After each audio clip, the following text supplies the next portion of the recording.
Sur Africa 24, l'African Union Journal vous est présenté par Afreximbank.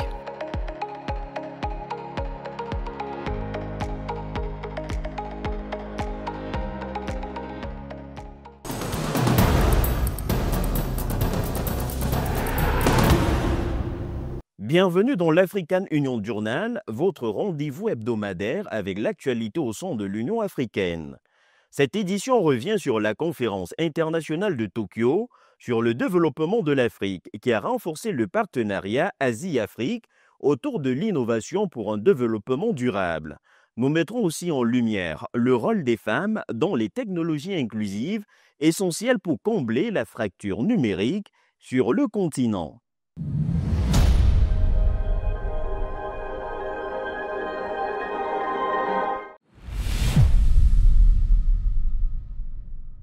Soutenir les initiatives technologiques inclusives dirigées par des femmes est essentiel pour favoriser l'innovation et relever les défis numériques propres à l'Afrique.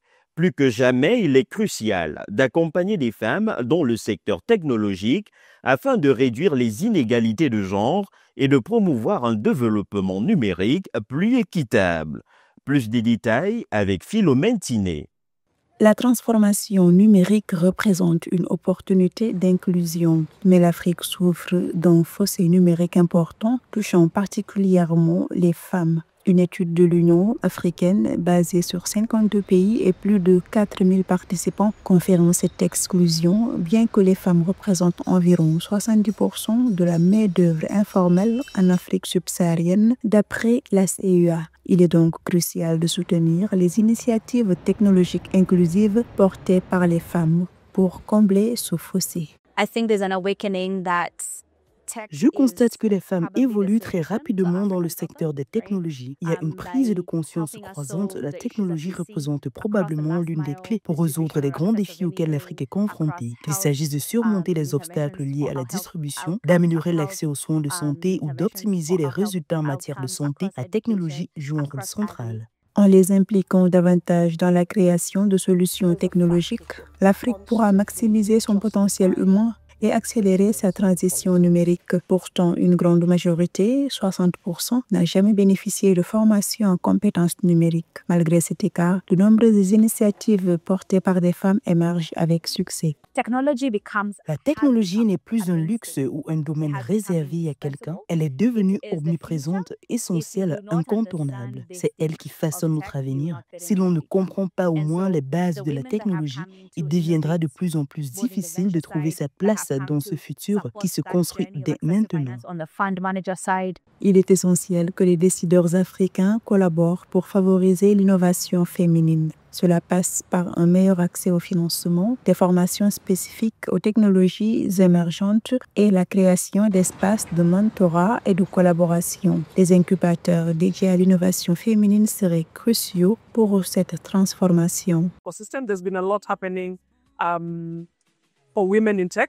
Beaucoup de choses ont évolué pour les femmes dans le domaine des technologies. Alors, pour moi, cette discussion autour des femmes et des startups, notamment en ce qui concerne le financement, représente une réelle opportunité d'en apprendre davantage. Je cherchais justement à mieux comprendre ce qui se passe sur ce marché et à découvrir comment les femmes peuvent tirer parti de leur position pour aller plus loin et saisir les opportunités qui s'offrent à elles. Le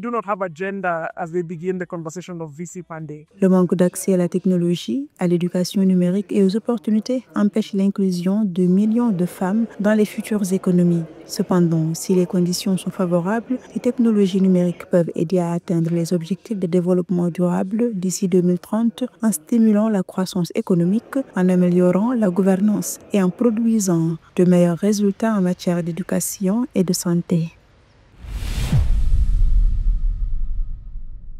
Alors que le secteur technologique africain connaît une croissance rapide, la place des femmes reste encore très limitée.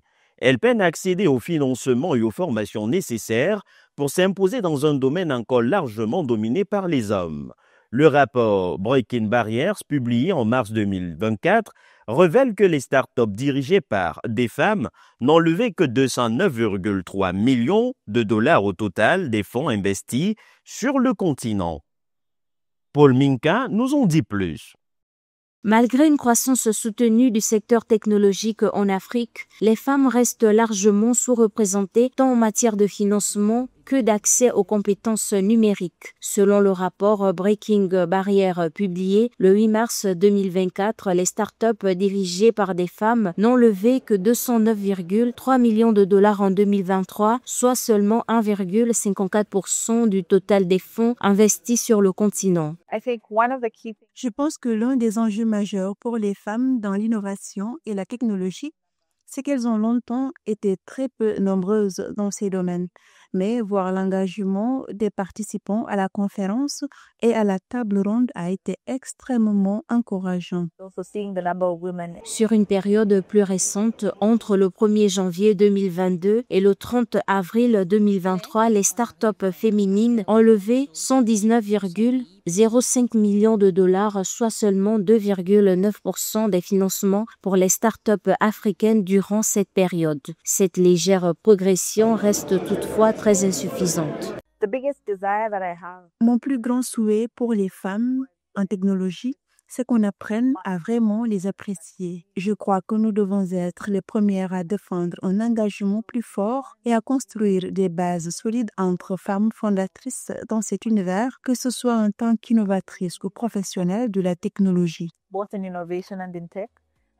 Au-delà des difficultés de financement, les femmes dans le secteur technologique africain doivent aussi faire face à des obstacles majeurs en matière d'accès à la formation et au développement des compétences. D'après l'Union internationale des télécommunications, seulement 30% des professionnels des TIC en Afrique sont des femmes.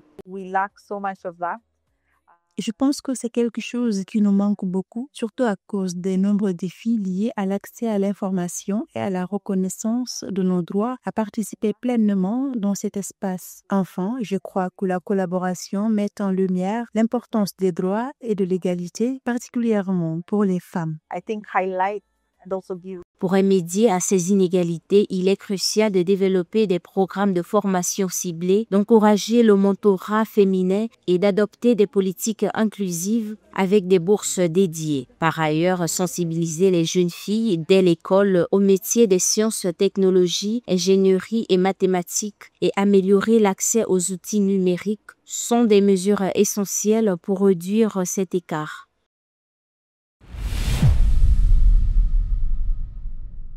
La Guinée franchit une étape importante sur la scène internationale.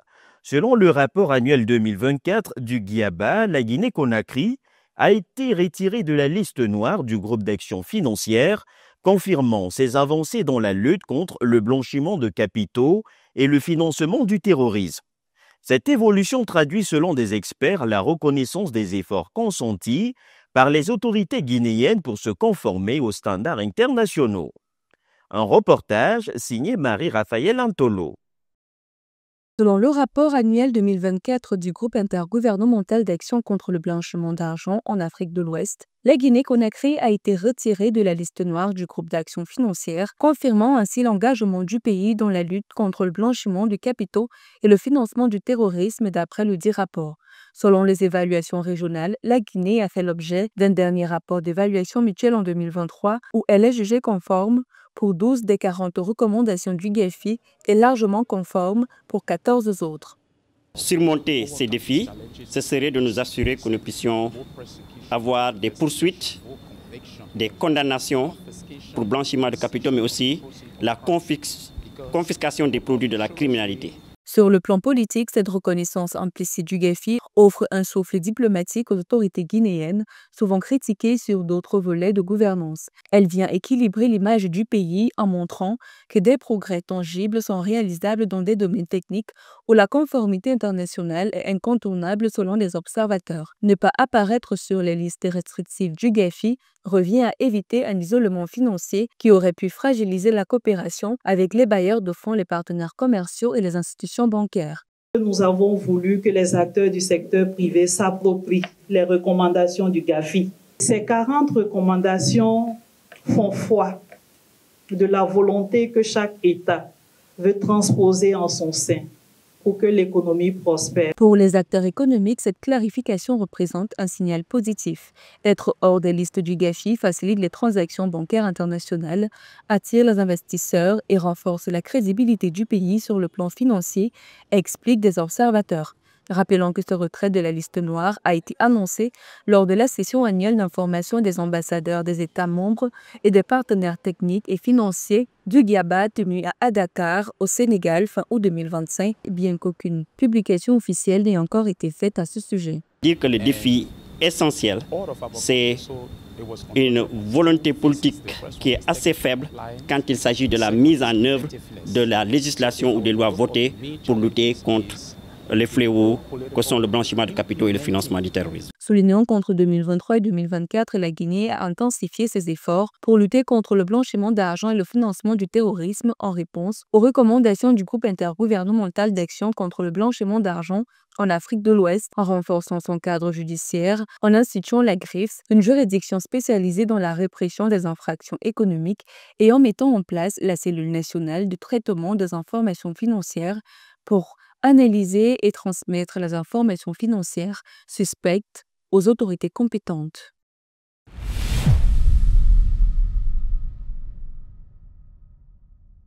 À présent, l'actualité au sein des régions de l'Union africaine.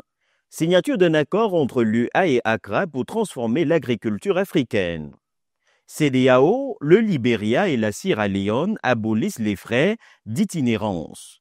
Et enfin, lutte contre la fausse monnaie, la BEAC lance une appli d'authentification des billets. Du 6 au 7 septembre 2025, Addis Abeba a accueilli le sommet Afrique-CARICOM, un rendez-vous stratégique réunissant dirigeants africains, caribéens et membres de la diaspora pour renforcer les liens historiques, promouvoir la justice réparatrice et coordonner les efforts face aux défis mondiaux. Placé sous le thème « Partenariat transcontinental en quête de justice réparatrice », le sommet a mis l'accent sur la coopération politique, économique et culturelle, tout en appelant à une voix unie sur la scène internationale, une étape décisive vers une solidarité globale afrodescendante.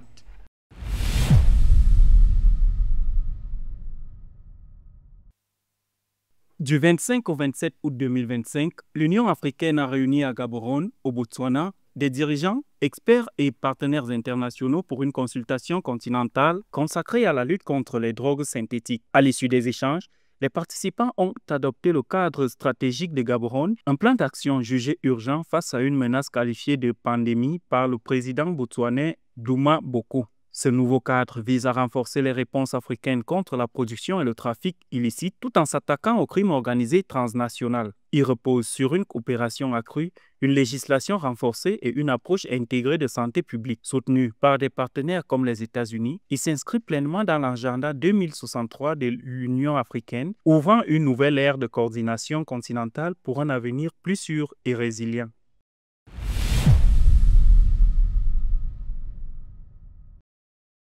Face à l'urgence climatique et à l'insécurité alimentaire croissante, les dirigeants d'Afrique australe appellent à des investissements massifs dans l'agriculture durable. Réunis du 9 au 12 septembre 2025 à Harare au Zimbabwe pour le forum Main dans la main de la SADC, ministres, bailleurs et experts explorent un portefeuille de projets de 1,8 milliard de dollars. Objectif, renforcer l'irrigation, la mécanisation et l'intégration commerciale régionale. Un signal fort alors que la région, frappée par les sécheresses et les cyclones, cherche à bâtir des systèmes alimentaires résilients et inclusifs. Les résultats du forum seront présentés à Rome en 2025. La conférence internationale de Tokyo sur le développement de l'Afrique a réaffirmé le partenariat stratégique entre l'Asie et l'Afrique comme pierre angulaire d'un développement équitable et durable. La session 2025 a placé l'innovation au cœur de la coopération en mettant l'accent sur les investissements dans les technologies, les énergies renouvelables, la santé et l'éducation. Les dirigeants africains et internationaux ont souligné que l'expérience de l'Asie en matière d'industrialisation combinée au dynamisme démographique et aux ressources de l'Afrique crée une opportunité unique pour une croissance équilibrée. Sarah Yemele. Lors de la conférence internationale de Tokyo sur le développement de l'Afrique, TICAD 9, les dirigeants asiatiques et africains ont réaffirmé leur engagement en faveur d'un partenariat qui privilégie l'innovation pour une croissance durable. La population africaine devrait atteindre près de 2,5 milliards d'habitants d'ici 2050, soit environ 28% de la population mondiale.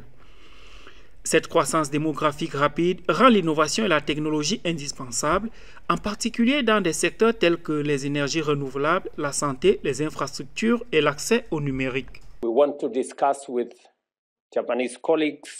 Nous souhaitons discuter des opportunités d'investissement conjointes dans l'ammoniac vert, l'acier vert, les énergies renouvelables et les solutions de cuisson propres.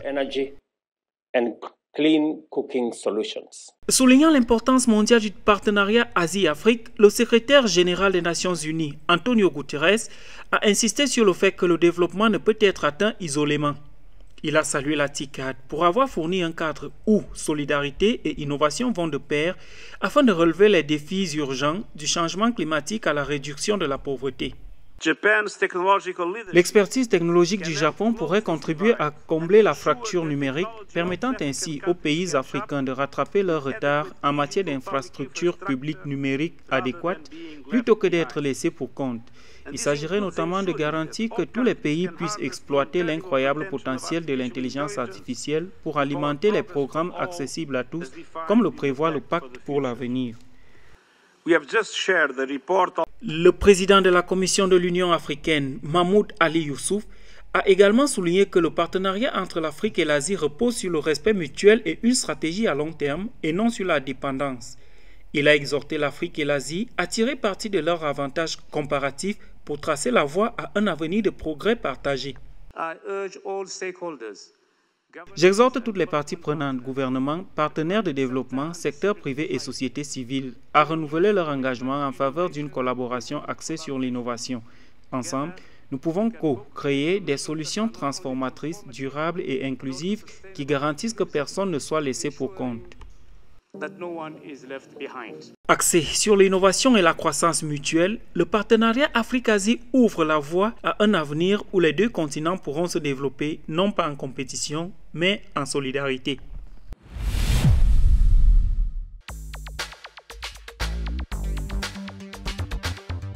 Les 23 et 24 octobre 2025, la ville de Cotonou accueillera le sommet Climate Change Afrique, un événement panafricain dédié à la lutte contre le changement climatique.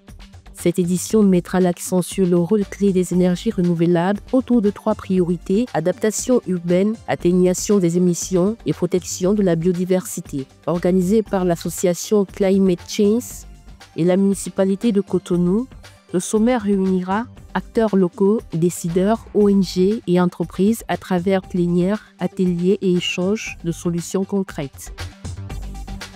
Luanda abritera du 28 au 31 octobre 2025 un sommet sur le financement des infrastructures en Afrique à l'initiative de l'ODA-NEPAD et de la Commission de l'Union africaine. Ce rendez-vous intervient alors que le continent fait face à un déficit annuel de plus de 100 milliards de dollars et cherche à mobiliser 1300 milliards pour concrétiser le plan directeur des systèmes électriques continentaux en vue d'un marché unique de l'électricité à l'horizon 2040. Le sommet des jeunes leaders africains se tiendra du 20 au 22 novembre 2025 à Accra, au Ghana. Organisé par le Young Global Leader Network, cet événement rassemble de jeunes leaders africains pour débattre du thème « L'Afrique que nous voulons en 2040, l'avenir de la jeunesse africaine ». Avec plus de 60% de la population africaine âgée de moins de 25 ans, le sommet vise à former une nouvelle génération capable de relever les défis du continent.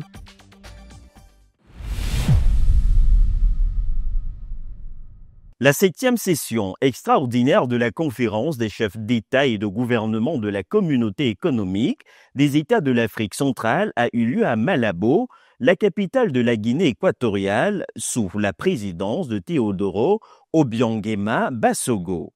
Le dirigeant équato-guinéen a officialisé la désignation du diplomate burundais Ezekiel Nibigira comme président de la commission de la CEAC pour un mandat de 5 ans renouvelable pour prendre la succession de Gilberto da Piedade, dont le mandat touche à sa fin. En portrait signé Cheikh Oumar Kamara. Réunis à Malabo, capitale de la Guinée équatoriale, d'États de la Communauté économique des États de l'Afrique centrale, CEEAC, ont nommé le diplomate burundais Ezekiel Nibigira à la tête de la commission pour un mandat de 5 ans non renouvelable. Cette désignation marque une étape importante dans le processus d'intégration de la sous-région.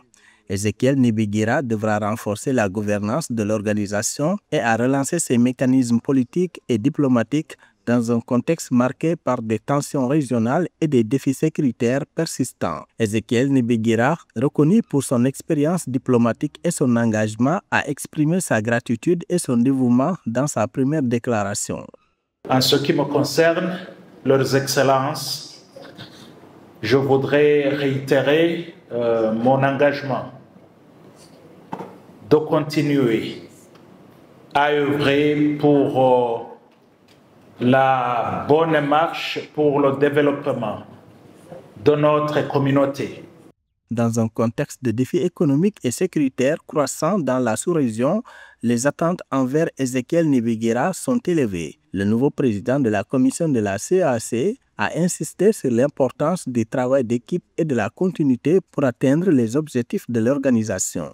Ce que je vais faire, Excellence, Monsieur le Président du Conseil des ministres, c'est de pouvoir effectivement contribuer, apporter ma contribution et partir de là où ils sont arrivés pour continuer à améliorer et à travailler en équipe avec tout le monde que je verrai qu'il peut contribuer pour faire avancer notre communauté. Selon Lucas Abagan-Chema, ministre de l'intégration régionale de Guinée équatoriale, le mandat du nouveau président de la commission de la CEEAC s'inscrira dans la continuité des réformes actuelles. Celle-ci vise à renforcer l'esprit communautaire, à promouvoir la paix, à restaurer la confiance au sein de la commission et à gérer les tensions sécuritaires persistantes, notamment dans l'est de la République démocratique du Congo, RDC. Cet esprit communautaire que nous sommes en train de cultiver pourra chaque jour prendre de l'ampleur et faire en sorte que la CEEAC que nous voulons, effectivement, soit de plus en plus une et pas deux ni trois. Ça veut dire que nous sommes tous citoyens de la CEEAC. Ezekiel Nibigira a occupé les fonctions de ministre des Affaires étrangères du Burundi de 2018 à 2020, ainsi que celle de ministre des Affaires de la communauté est-africaine, de la jeunesse, des sports et de la culture de 2020 à 2023. Cette nomination intervient à un moment crucial où la CEEAC cherche à renforcer son rôle dans la résolution des conflits, la promotion des commerces intra-régional et la mise en œuvre de projets de développement structurants.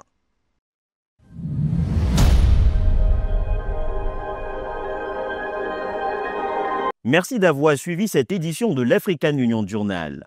Restez connectés sur Africa 24 pour suivre le meilleur de l'actualité africaine en streaming et en replay sur notre site web africa24tv.com, sur Play Store, sur l'application MyAfrica24 et sur l'ensemble de nos réseaux sociaux.